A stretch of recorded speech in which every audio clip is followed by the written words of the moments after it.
now that the meetings in Berlin have wrapped up with Zelensky, Right. is there a timetable for going to Moscow? Is a delegation going?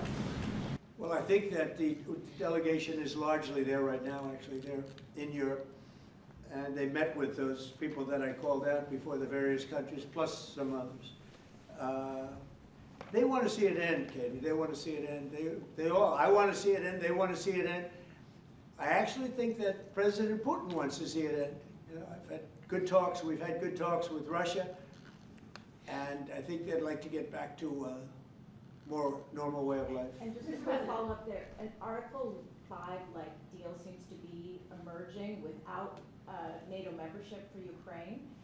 If such a security guarantee is offered, what incentive is there for Ukraine to give up any sort of territory?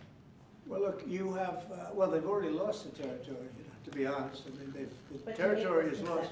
But in terms of security guarantee, we're working with Europe on it. Europe would be a big part of that.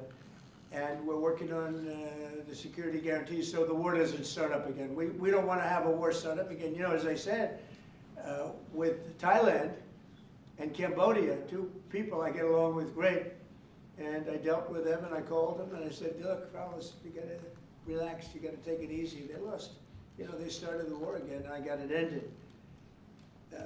And things like that are going to happen, war. There's nothing pretty about war, nothing good, and there's nothing you can do to predict what's going to happen. But I think we've made a lot of progress with respect to Russia and Ukraine, I hope. You know, last month it was close to 27,000 soldiers were killed, mostly soldiers, but 27,000 people, but mostly soldiers were killed last month in Russia versus Ukraine. Is there a time limit on security guarantees? Well, there's no time limit. The time limit is whenever we get it done. We're going to try to get it done.